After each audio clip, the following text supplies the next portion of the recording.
The 70s were a golden age for rock, punk, and everything in between. But while bands like Led Zeppelin and Pink Floyd took the world by storm, countless other groundbreaking artists slipped through the cracks, overlooked, underrated, and forgotten by mainstream audiences.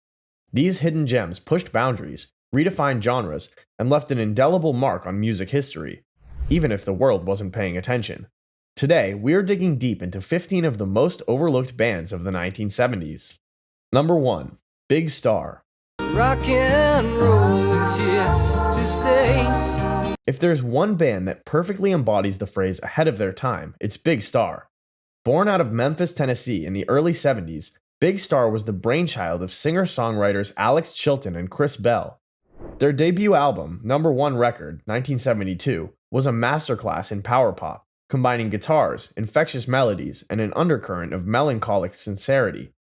With Chilton's gritty, soulful vocals and Bell's meticulous songwriting, they crafted songs that were both raw and beautifully polished.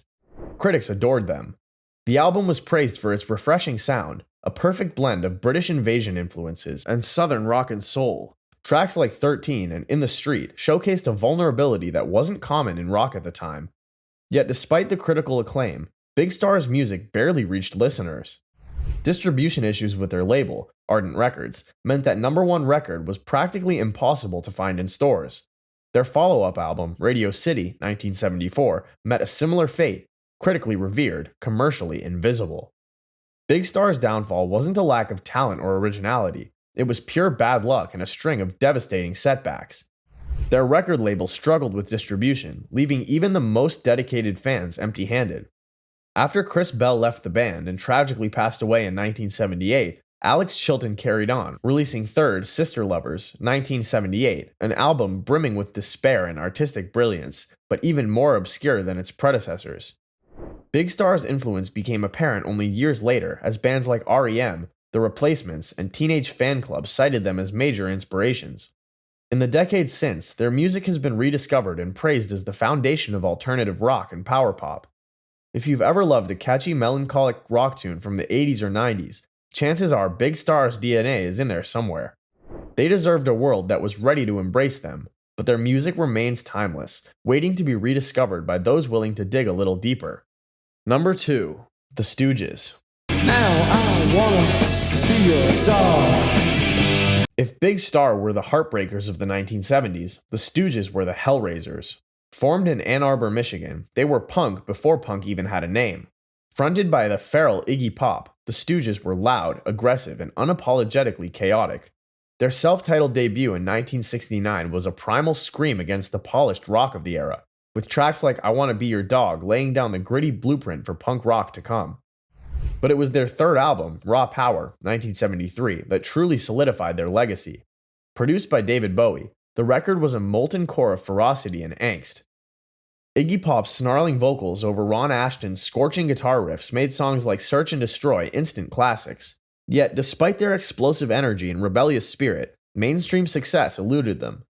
The world wasn't ready for the Stooges. Their abrasive sound and confrontational performances alienated the radio-friendly rock crowd. Reviews were mixed, sales were dismal, and internal conflicts with the band only added to the chaos. Drugs and burnout took their toll, and by 1974, the Stooges had disbanded, seemingly destined to be nothing more than a footnote in rock history. What the mainstream missed, punk rock didn't. The Stooges became legendary among the emerging punk scene, with bands like the Sex Pistols and the Ramones drawing heavily from their raw energy and unapologetic attitude. Today, they're hailed as godfathers of punk, with Raw Power often cited as one of the greatest rock albums ever recorded. Iggy Pop's relentless spirit and wild persona continue to influence generations of artists who dare to challenge the norm. Number 3. MC5. Gotta kick 'em! If the Stooges were anarchic and primal, MC5 were revolutionary and defiant. Hailing from Detroit, Michigan, this radical group embodied the raw, untamed energy of garage rock while lacing it with a heavy dose of political fervor.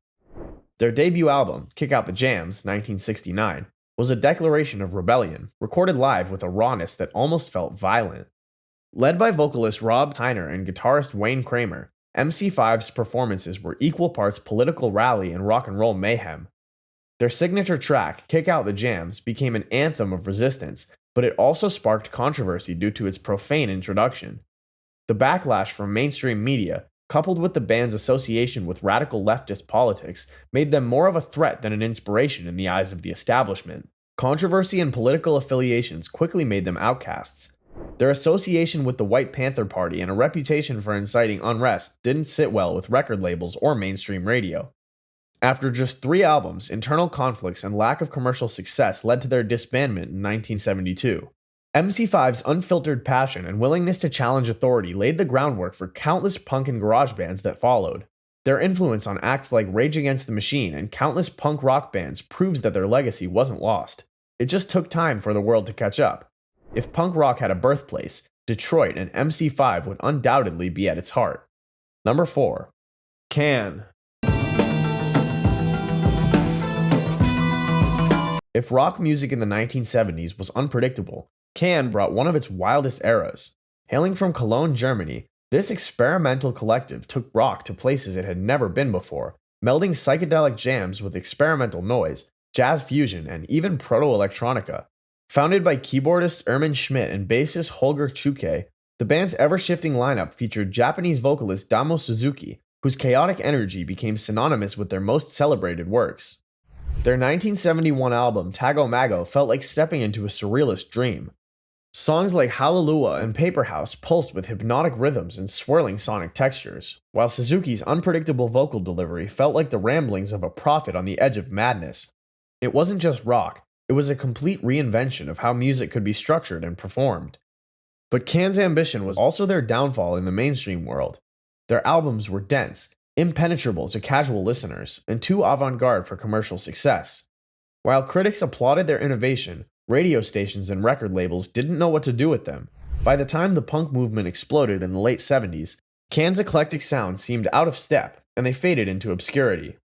Post-punk bands like Joy Division and Talking Heads would later cite Can as a primary influence, drawn to their fearless experimentation and relentless rhythmic drive. Even electronic artists found inspiration in their unconventional structures. Today, their legacy is recognized by musicians who understand that rock isn't just loud guitars and catchy choruses. It's about pushing the boundaries of what sound can be. Number 5. Captain Beefheart and his Magic Band.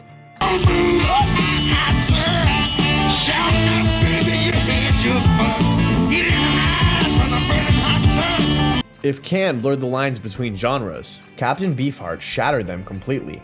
Led by the eccentric and enigmatic Don Van Vliet, better known as Captain Beefheart, this band was as much a chaotic art project as it was a musical group. Their magnum opus, Trout Mask Replica, 1969, produced by Frank Zappa, remains one of the most polarizing records ever made. A chaotic blend of blues, rock, free jazz, and surreal poetry, it sounded like nothing else on earth. Tracks like Frownland and Moonlight on Vermont were jarring and unpredictable, with Beefheart's guttural growls and cryptic lyrics colliding over dissonant guitar lines and fractured rhythms. It was as if they were purposefully trying to confuse listeners, and in a way, they were. Beefheart's uncompromising vision didn't aim for accessibility. Instead, it challenged listeners to deconstruct their understanding of music itself. Naturally, that didn't translate to mainstream success. Critics were divided, with some hailing the album as a stroke of genius, while others dismissed it as unlistenable chaos.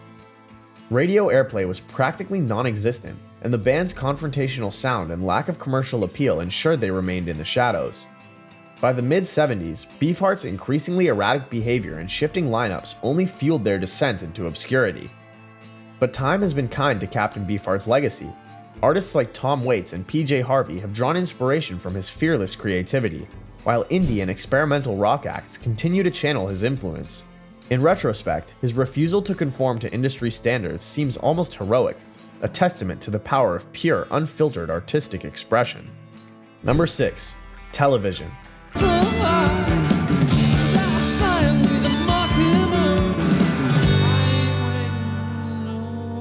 While Captain Beefheart warped rock into surrealism, Television brought it back to earth, just to tear it apart from the inside. Formed in New York City in the early 70s, they emerged from the same gritty scene that birthed the Ramones and Blondie. Yet instead of raw punk energy, Television focused on intricate guitar interplay and poetic lyricism.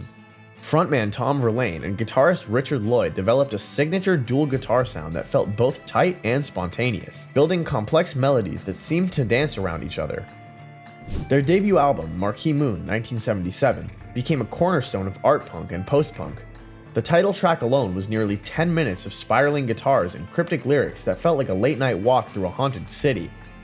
Critics were enthralled, calling it one of the most innovative rock records of the decade. Yet despite the praise, the album failed to make a significant commercial impact. Part of the problem was timing. Punk rock was exploding with fast, simple, and abrasive sounds, and television's cerebral approach didn't quite fit. They weren't loud and brash like the Ramones or flashy like Blondie. Instead, their music demanded patience and attention, and that didn't sell.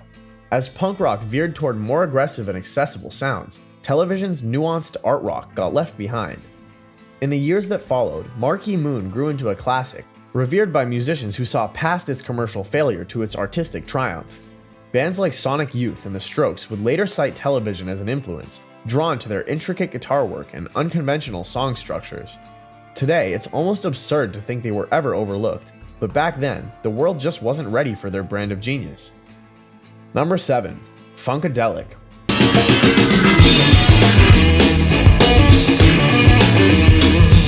If rock and funk ever had a love child born out of pure chaos and genius, it would be Funkadelic. Led by the irrepressible George Clinton, this collective wasn't just a band, they were a movement. Blurring the lines between psychedelic rock, funk, and soul, Funkadelic's music was as wild as their stage presence. Their 1971 masterpiece Maggot Brain was both haunting and mesmerizing, with the title track's 10-minute guitar solo by Eddie Hazel being nothing short of transcendent, like pouring raw emotion straight into the amplifier. Unlike most funk bands of the era, Funkadelic embraced distortion, heavy riffs, and sprawling jams. They were essentially a rock band wrapped in funk aesthetics, and it set them apart from Clinton's other project, Parliament. The contrast between the two highlighted Funkadelic's willingness to venture into darker, more introspective territory, while still keeping the groove alive. Tracks like Super Stupid and Can You Get to That showcased their ability to blend social commentary with mind-bending instrumentals. But despite their immense talent and innovative approach, Funkadelic struggled to gain mainstream traction. The rock community didn't fully embrace their funk elements, while traditional funk audiences found their rock influences a bit too abrasive. Plus, their ever-evolving lineup and Clinton's unorthodox leadership style made consistency a challenge. By the late 70s, the rise of disco and the shifting musical landscape left Funkadelic somewhat stranded between genres. Today, however, their legacy is undeniable. Influencing everyone from Prince to the Red Hot Chili Peppers, Funkadelic's daring blend of genres paved the way for a whole new kind of rock-funk fusion. Their music, once seen as too unconventional, is now celebrated as a crucial link between rock's raw power and funk's irresistible groove. Number 8. The New York Dolls. If Funkadelic brought the funk to rock, the New York Dolls injected it with pure glam punk swagger. Emerging from the grimy streets of New York City in the early 70s, they looked like rock stars and misfits rolled into one, drenched in makeup, leather, and glitter, with an attitude that screamed rebellion. Their self-titled debut album in 1973 was a chaotic masterpiece, capturing the raw energy of Proto-Punk with a sleazy glam rock aesthetic. Led by the flamboyant David Johansen and the ragged brilliance of guitarist Johnny Thunders, the New York Dolls didn't just play rock, they attacked it. Tracks like Personality Crisis and Trash were loud, sloppy, and unapologetically fun, capturing the spirit of a band teetering on the brink of collapse at any given moment. Critics didn't know what to make of them at first, but their sound would later prove foundational to both punk and hair metal. Unfortunately, the Dolls were plagued by internal conflicts, substance abuse, and a music industry that didn't know how to market them. After just 2 studio albums, they disbanded, and their legacy seemed destined to fade away. As punk exploded in the latter part of the decade, most of the credit went to bands like the Ramones and the Sex Pistols, leaving the Dolls largely forgotten by the mainstream. But without them, there's no telling what punk or glam rock would have looked like. Their influence loomed large over bands like The Clash, The Damned, and later even Guns N' Roses. Looking back, it's clear they were too ahead of their time, too raw and too real for an industry still figuring out what rock and roll could become. Number 9. Hawkwind.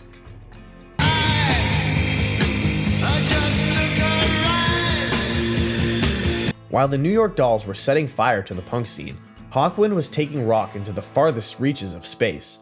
This British band pioneered space rock in the early 70s, combining hard rock riffs with synthesizer experiments and intergalactic themes.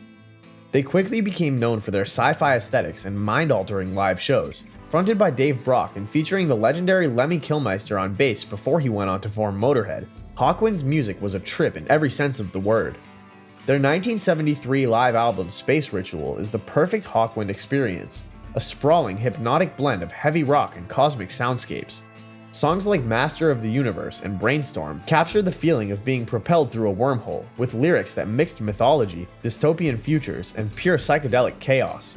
It wasn't just music, it was an experience designed to obliterate the senses. Despite their fans, mainstream success eluded them. Space rock was too niche, too weird for mass appeal, and even as bands like Pink Floyd found a way to blend psychedelia with commercial accessibility, Hawkwind remained firmly on the fringes.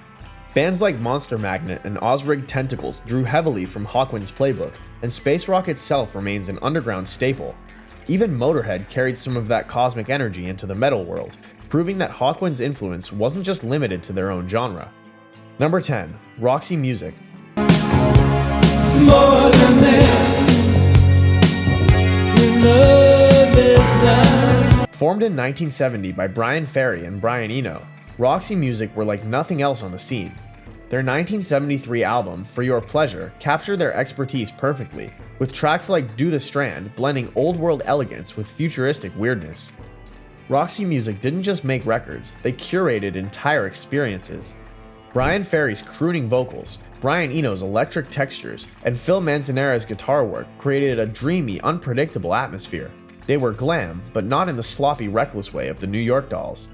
They were experimental, but more polished than Hawkwind.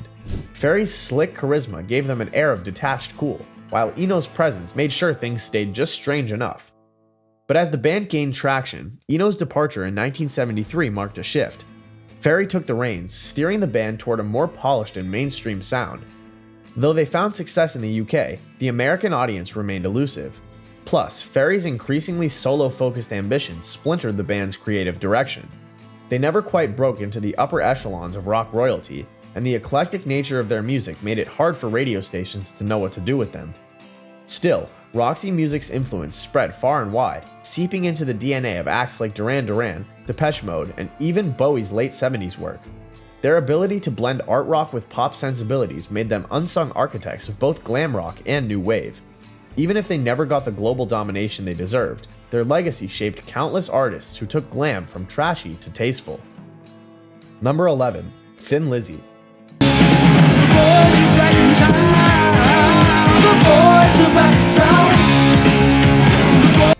While Roxy Music was busy injecting glam rock with elegance, Thin Lizzy was proving that twin guitar harmonies and streetwise storytelling could coexist. Formed in Dublin in 1969 and fronted by charismatic Phil Lynott, Thin Lizzy didn't fit neatly into any single rock subgenre. They blended hard rock, blues, and a bit of Celtic flair, and Lynott's poetic lyrics made every song feel like a gritty urban epic. Their breakthrough came in 1976 with Jailbreak, featuring the immortal hit The Boys Are Back in Town. This track alone was enough to cement them in rock history, but their catalog went so much deeper. Songs like Cowboy Song and Emerald showcased their ability to craft intricate guitar harmonies without losing the raw edge of rock and roll. Lynott's storytelling, whether it was about romance, rebellion, or folklore, made him one of rock's most compelling frontmen. Despite their undeniable talent, Thin Lizzy never quite reached the commercial peak they deserved. For one, they were caught between genres, too heavy for mainstream rock, but too melodic for metal. Add to that the inconsistency caused by lineup changes and Lynott's struggles with addiction, and it became clear they were fighting an uphill battle. While bands like Led Zeppelin and Deep Purple were conquering arenas worldwide, Thin Lizzy remained more of a fan favorite. Even so, everyone from Metallica to Iron Maiden has cited them as an inspiration, particularly for their iconic dual guitar sound. Looking back, it's hard not to see Thin Lizzy as the bridge between classic rock and the heavier sounds that would dominate the 80s. Number 12. Blue Öyster Cult. Seasons don't fear the reaper when the sun and the rain. If Thin Lizzy brought Celtic swagger to rock, Blue Öyster Cult drenched it in cryptic occult mystique. Formed in 1967 in Long Island, New York, they became known for their intellectual lyrics and dark, enigmatic image. Their 1976 hit, Don't Fear the Reaper, was more than just a rock song. It was a haunting meditation on mortality, wrapped in one of the catchiest guitar riffs ever written. But BOC wasn't just about that one hit. Their early albums, like Secret Treaties 1974, were loaded with obscure references and complex arrangements, blending hard rock with elements of psychedelia and proto-metal. Songs like Astronomy had an almost cinematic quality, pushing listeners into eerie, atmospheric narratives. The problem was that the band's dense intellectual approach made them a bit of an enigma to mainstream audiences. Critics often praised their musicianship, but couldn't quite pin down what made them tick. Plus, their reputation as the thinking man's heavy metal band put them in a weird limbo, too cerebral for hard rock purists and too heavy for casual listeners. Despite not fitting neatly into the mainstream, Blue Öyster Cult's influence on hard rock and metal can't be overstated. Metallica, Ghost, and even punk icons the Minutemen have cited them as a major influence. Number 13, The Modern Lovers. I'm in love with modern moonlight. 128 when it's dark outside. While Blue Öyster Cult was weaving dark, cryptic tales, the Modern Lovers were keeping it raw, real, and relentlessly honest. Formed in the early 1970s in Boston and fronted by the awkward and uncompromising Jonathan Richman, they were proto-punk before punk even had a name. Their self-titled album, recorded in 1972 but not released until '76, became an underground classic, fusing garage rock energy with lyrics that were equal parts sarcastic, earnest, and downright weird. Tracks like Roadrunner and Pablo Picasso showcased Richmond's deadpan delivery and minimalist aesthetic, all while laying the groundwork for punk, new wave, and indie rock. But the Modern Lovers were a band seemingly destined to burn out before they could ever truly catch fire. Personality clashes, Richmond's increasing preference for softer sounds, and a general lack of commercial appeal led to an early breakup. By the time their debut actually hit the shelves, the band was long gone, and Richmond had moved on to more whimsical acoustic fare. While their music clearly left an impression, they never had the chance to fully capitalize on the punk movement they helped inspire. Number 14, Gentle Giant. Look at my friend, look around my friend, my friend, look all around you, my friend. If the Modern Lovers made simplicity an art form, Gentle Giant took the exact opposite approach, crafting some of the most intricate, complex progressive rock of the decade. Formed in 1970 by the Shulman brothers, Derek, Ray, and Phil, alongside keyboard wizard Kerry Manier and guitar virtuoso Gary Green, the band thrived on pushing musical boundaries. Their 1972 album Octopus exemplified their unconventional style, blending rock with classical, jazz, and medieval influences, all while pulling off absurdly complex time signatures and multi-instrumental wizardry. Despite their musical brilliance, they never quite caught on with the mainstream. Part of it was the sheer density of their compositions. Songs like The Advent of Panurge and Raconteur Troubadour demanded serious attention and an appreciation for musicianship that most casual listeners just didn't have. Meanwhile, bands like Yes and Genesis were managing to walk that line between complexity and accessibility, something Gentle Giant never quite mastered. Still, for prog rock lovers and musicians, Gentle Giant became legends. Their ability to juggle such intricate arrangements without losing a sense of melody remains phenomenal. Though the band called it quits in 1980, their legacy as one of the most technically proficient and ambitious bands of the 70s remains intact. Number 15, Little Feat.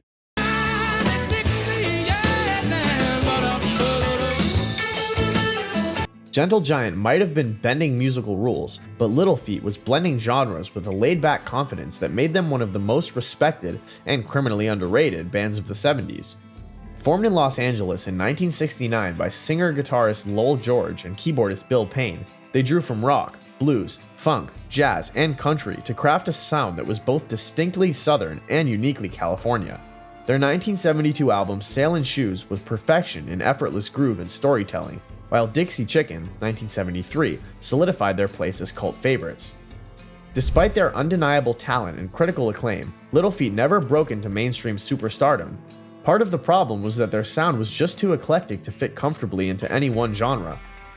They had the musicianship to impress rock audiences, the soul to sway R&B fans, and the rootsiness to appeal to country listeners, but not enough of each to dominate any one market. Plus, Lowell George's struggles with addiction and his untimely death in 1979 cut their potential short. Yet Little Feat's reputation among fellow musicians soared. Bands like Phish and the Allman Brothers have paid tribute to their unique sound and tight musicianship, while their songs have been covered and celebrated by countless artists.